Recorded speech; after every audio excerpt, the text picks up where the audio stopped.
Away from their families and their homes, they spend their lives behind bars. Since its founding around 70 years ago, Israel has imprisoned an estimated 1 million Palestinians. And that can include anyone, from children to legislators and parliamentarians. Most prisoners are arrested for their political affiliation or for public disorder. So that could be anything from attending a demonstration to writing a Facebook post that the Israeli army considers incitement. Today, 5,800 Palestinians languish in Israeli prisons, including over 60 women, 270 children, 20 journalists, and 530 Palestinians sentenced to life. So how did they get there?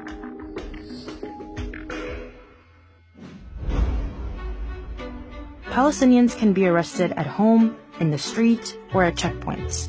And it's done in one of a few ways.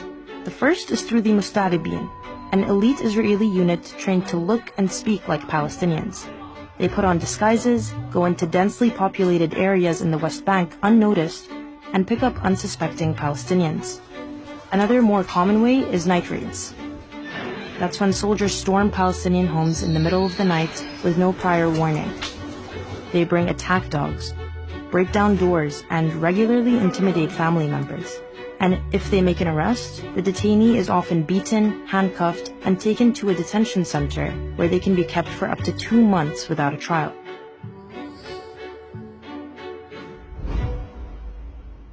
Under Israeli law, the interrogation stage can last months, and prisoners can be denied lawyer visits for 2 months. During interrogation, many prisoners report physical and psychological torture. They can be sleep-deprived, beaten, and tied in stress positions for hours on end. Since 1967, more than 70 prisoners have died during the process. And in between interrogations, prisoners are waiting for their trial and an official jail sentence. That's if they're not placed in administrative detention. Prisoners in administrative detention can be held for up to 6 months without being charged or given a trial. These prisoners are considered a security threat based on secret information that the prisoner has no access to, and their detention can be renewed and extended indefinitely.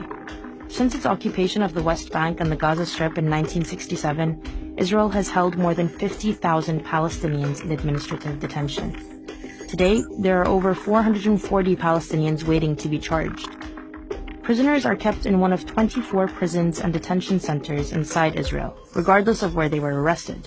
And keeping prisoners from an occupied land in prisons outside that land is illegal. And that's not all prisoners deal with. Conditions in prisons are dire, where prisoners' rights continue to be violated.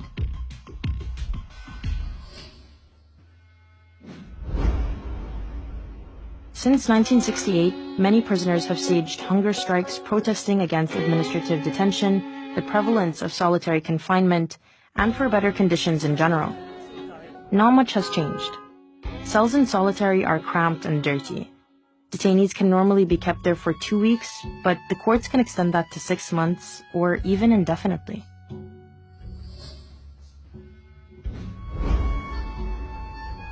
More than 700 prisoners in Israeli prison today are in urgent need of medical treatment. Instead of the medication or treatments they need, prisoners are given painkillers. Prisoners are not given access to the medical examinations, specialized doctors, or surgeries that they need. And over 60 prisoners have died due to medical negligence since 1967.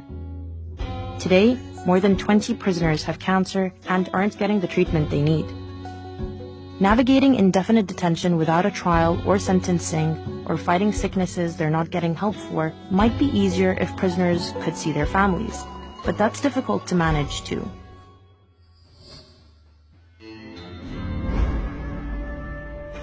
Only immediate family members are allowed to visit prisoners, and even then, they have to apply for visitor permits through the Red Cross.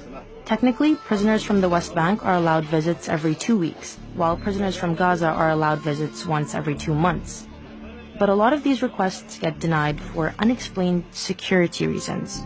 If the permit does get cleared, the visiting family member's day requires waking up at dawn, driving for hours, and passing through several military checkpoints, all of which can take an entire day, all for a visit that lasts 45 minutes. And that's the best case scenario. Some family members will have their permits approved and make the long journey, only to be denied entry once they get there. Prison security can turn visitors away once they've arrived, citing anything from inappropriate clothing to an unexplained security issue. Prisoners with short sentences can look forward to reuniting with their families once they're out. But for those serving longer sentences, or even those waiting to be sentenced in administrative detention, that wait feels even longer.